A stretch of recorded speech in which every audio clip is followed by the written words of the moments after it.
right now. Pittsburgh's best sports show is about to begin. Call us or tweet us. We've got things to talk about on the Ireland Contracting Nightly Sports Call.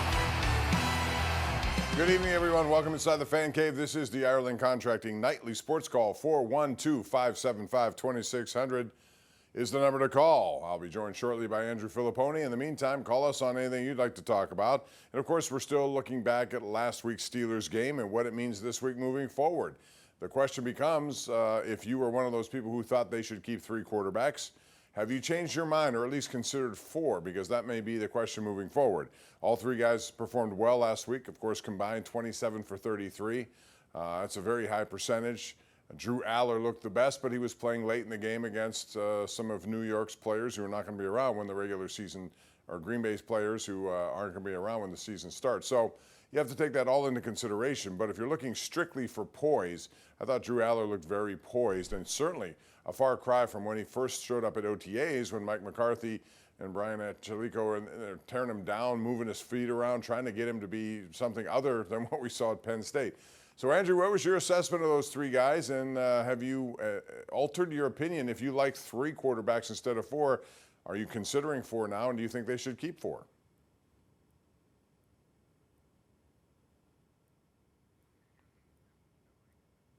Okay, we're having problems with Andrew's audio here, so we'll try to get that fixed up. But that's going to be the question I ask you at 412-575-2600 tonight. What do you think about it? And, you know, based on what's going to happen this week, I would prefer watching one of those 2 guys, Howard or Aller, start in the first half playing with some first-teamers, and then in the next game against Buffalo, switch them. I think they need more work. I think Mason Rudolph has clearly defined what he is, and he was very good the other night at 10 for 11. But these other 2 guys got to get more work. At the beginning of this process, we thought Aaron Rodgers was actually going to play in the preseason. He made it sound like that. That has not happened. It's cleared the way for these guys to go at it. And these are 2 very important games. They don't count, obviously, but they do count if you're trying to make a roster, which also leads us to who may lose a job on this roster. Caleb Johnson got into the game very late. Charlie Batch and I were a little bit surprised it took that long for him to get in, but he didn't do much when he got in there. And then this week at practice so far, he's not moved ahead of any of these guys, like 5th on the chart. So for a 3rd-round pick, that's rather surprising. He may not be somebody that fits into McCarthy's system offensively. He certainly was somebody the Steelers liked. If you look at the raw numbers, this is a guy who can run for a lot of yardage. He had 1,700 yards and was a guy who was thought of as being a workhorse. He can come here and do that, and did have some breakaway speed, although we saw none of that last year. In fact, he only carried the ball 28 times because of what happened in that Seattle game with the special teams snafu. So those kind of things factor into this. But I thought with a fresh start, he might get more of a look. But they brought in Rico Dowdle, and when they did that, I think it was kind of fait accompli. It was going to be Warren and Dowdle, and then whoever else is not going to get the kind of play that I think Caleb Johnson may have wanted or needed. So that's going to be interesting to watch moving forward. I would expect him to get more, excuse me, of an opportunity coming up on Friday, just because. I mean, he may be put in a position, show me what you got. We're getting down to rug cutting time here, so we'll see what happens in that situation. All right, we're going to take a break. It's 412-575-2600. Hopefully we'll get Andrew's mic taken care of. And we'll talk about the Pirates, which lost a game tonight, 8-5, that final score. Detroit came into town. They had an 8-1 lead. They coast at the end, even though the Pirates got close at 8-5. And the Pirates are now 61-65, and they're going further and further away. They got 2 more with Detroit coming up, including a 12:35 start on Wednesday with Paul Skeens on the mound. And then things get a little bit more difficult. They have games against San Diego, Los Angeles, the first place Chicago White Sox. It's not going to get any easier, and they need to go on some sort of a roll, which we've seen no indication that they would go on one based on what we've seen so far. We'll take a break, come back with more. This is the Ireland Contracting Nightly Sports Call. We're live tonight, KDK Plus. Call us, air your opinion.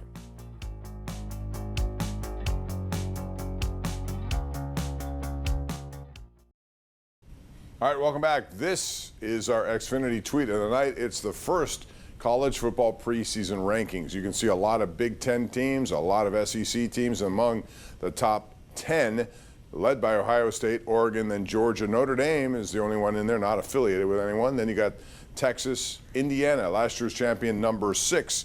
This year, Penn State is ranked 18th. Pitt is knocking on the door, but they are not yet ranked. Andrew Fillipponi, we have your audio fixed. So first of all, good evening to you and your thoughts about that poll, because it's very interesting that the usual suspects are right where you expect them to be. Well, I think this is shaping up for a huge year for 2 schools on that list that fans and people in Pittsburgh care about. And I'll start with Penn State. Penn State's 18th, but I think Matt Campbell has a very good chance to hit the ground running there. A very easy schedule that does not include Ohio State at all. They're actually capable of breaking that drought because of the talent they've accumulated there. And again, you think Notre Dame, independent schedule, a lot of hard teams. They really don't play a tough schedule. So I could see them going 12-0 and setting themselves up for a bye in the playoff and then a long run into the championship game. It might be one of the easiest schedules Notre Dame has had, and they should take advantage of that. Ohio State's ranked number 1, and normally teams that are preseason number 1 don't last there.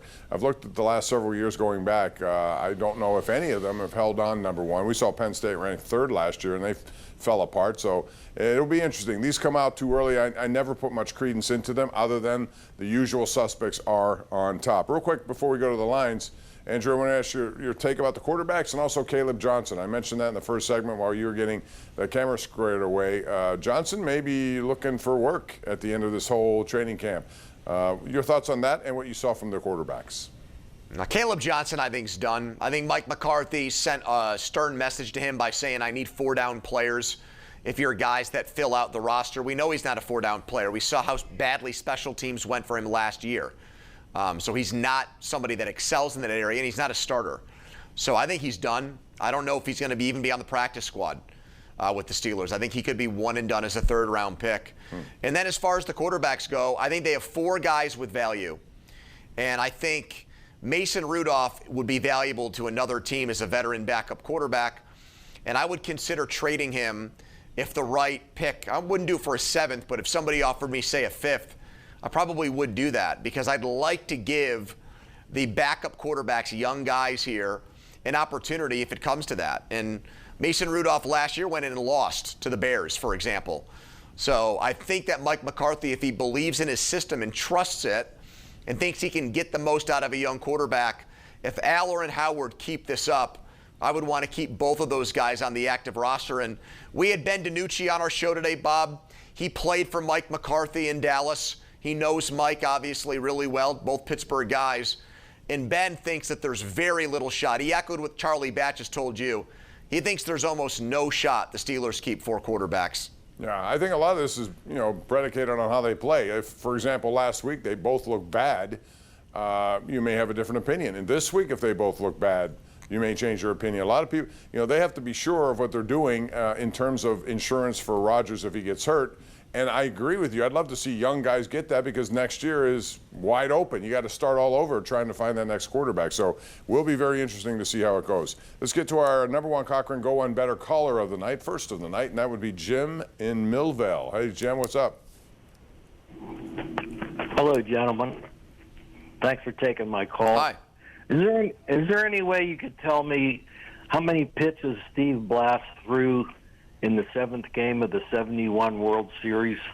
Yeah, probably in and around 100, maybe a little less. I think he was very efficient with that. I don't know what the number is, and I'm surprised that was our first question of the night. I'd have to go back and look, but I know he was efficient. Andrew, do you have any idea on that one? I don't off the top of my head. I think Flanagan in Game 1 of the World Series against the Pirates in '79, I think he threw like 148 pitches in a complete game, which speaks to just the difference in baseball 45 years ago versus where we are now.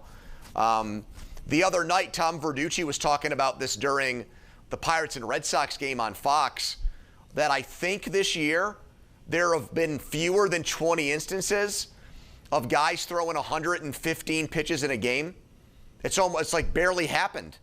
Nobody goes that high anymore unless you're maybe chasing a no-hitter or something crazy like that. But it's like you go over 105 pitches, Bob, and these teams feel like a guy's arm is going to fall off, and they felt that way now for years. which makes that Braxton Ashcraft performance last week even more amazing. Oh, that was 85 incredible. pitches for 9 innings. I'd never thought that would happen. That was great. It really was, and he goes on the mound tomorrow against Detroit, and we'll see how that one goes. Jim in Greentree is up next. Hey, Jim.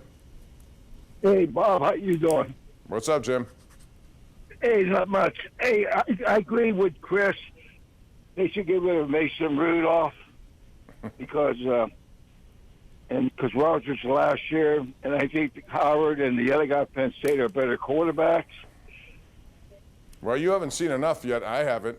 I want to see more of this kind of stuff. Again, if this week they come out and things don't work well, I'm sure there are going to be a lot of doubters out there. I don't think the decision has been made. I do agree with what you said and what Charlie has been saying, that most likely this is going to be 3 quarterbacks, not 4. But when you're a team that is still looking for your next guy, you're going to have, if you're going to choose 3, that means Mason Rudolph is the odd man out, because you want to keep those guys who would be part of your future potential mix. But I still think that's uncertain at this point. I don't know. Do you think they've made up their mind, or are they going to wait and see how this whole plays out? No, I don't think they've. I think they've made up their mind on the number. I don't think they've made up their mind on who the 3 guys are yet. I think interest in Howard and interest in Rudolph throughout the league would help determine that too. I also find it funny that Joe thought that I was Chris Muller, who is bald. He is my co-host, and I do like Chris a lot, but that was interesting that he conflated us.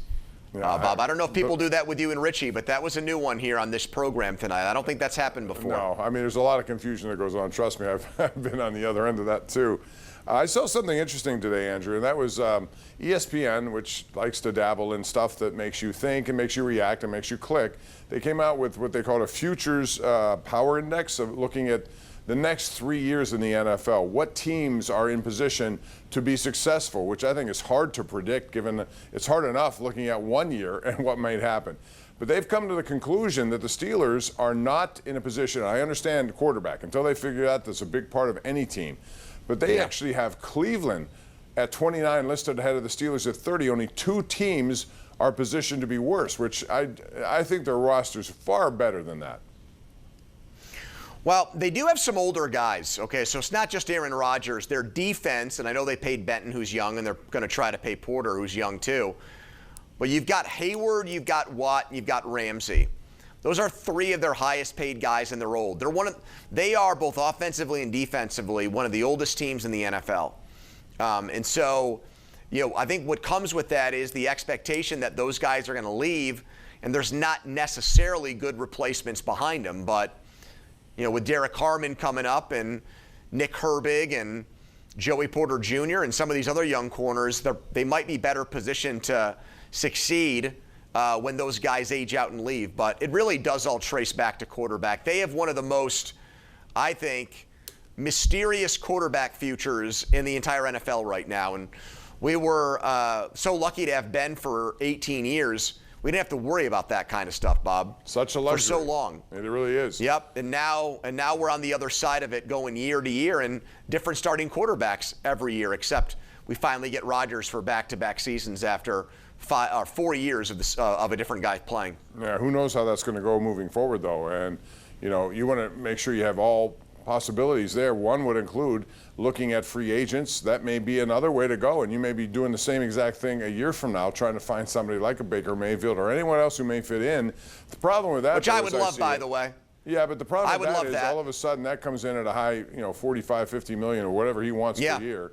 I agree. Would prefer having someone younger who makes less, so you could spend, because you're going to need to spend more. As you mentioned, some of the guys who may be aging out are going to have to be replaced. I do like what they've done on offensive line and what they're trying to do on the defensive line, though. I think you have to win that way. Well, I think both lines have potential. I think the defensive line is actually maybe closer to showing it with the way Harmon played in his rookie year.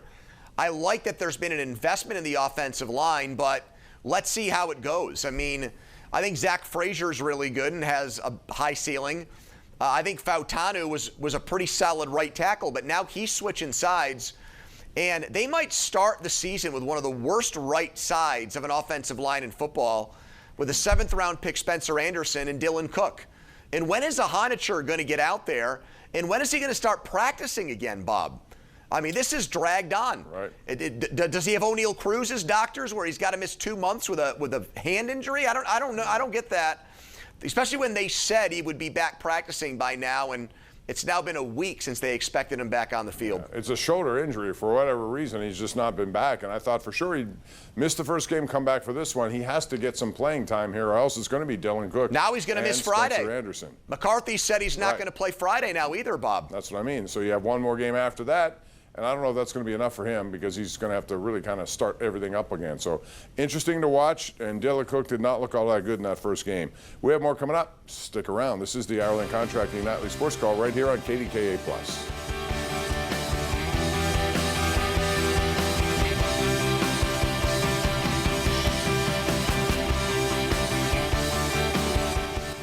All right, welcome back. Let's go back to the lines before we sign off here. Sherry is in Stanton Heights, and now she's on the program. Hey, Sherry. Hi, thanks for taking my call. I just wanted to know what you think about the offensive line this year. Well, as Andrew said, the right side of it right now is kind of a work in progress. The left side, I think, will be fine. Fautano was a little bit sloppy in that first game, but that's his natural position. I think McCormick's going to be good, too. But, you know, depth is always a big part of this, too. We haven't seen much of Jennings Dunker. Brock Hoffman's, he knows McCarthy pretty well. Overall, I mean, it's important. It is the most important thing because you have a 42-year-old quarterback back there, Andrew. Yeah, I wonder if Broderick Jones could get himself back into the conversation if he put the weight on and looked good enough in the rest of these preseason games. You know, it should be a clean slate with this coaching staff. It's a new offensive line coach in Campen who was with McCarthy in Green Bay. And if Cook struggles in the next 2 games and Broderick Jones looks good and Ahanichor isn't ready, Bob, would they go that route? I do think about that. Well, you know what? He had 52 snaps the other night, which I did not see coming, including 3 on special teams. That was a lot for a guy coming off that kind of injury, and we thought that, you know, he wasn't going to be a part of this. So maybe they want to see for themselves, or maybe they're looking at a potential trade possibility. Who knows? But he got a lot of playing time, and I imagine he's going to get him more on Friday night. Yeah, well, that you're right. I mean, he played more than anybody else, and Caleb Johnson played the least. So go figure. And where does that leave him? I think on somebody else's roster once we get to the beginning of September, Bob. Well, when they signed Dowdle, I think that was the key indication that Caleb Johnson was in trouble. They didn't bring him in here to complement Warren. They didn't bring him in to replace anyone. He was going to be his job, and Johnson is going to probably be the odd man out unless he does something here in this next coming week. We'll see. Pony, thanks. As always, appreciate it. You bet, Bob. That's Be Andrew well. Fillipponi. See you now. Thank you. You too. We'll do it again tomorrow night, 10:35. Call us, air your opinions at 412-575-2600. Have a good night. We'll see you over on KDKA-TV at 11.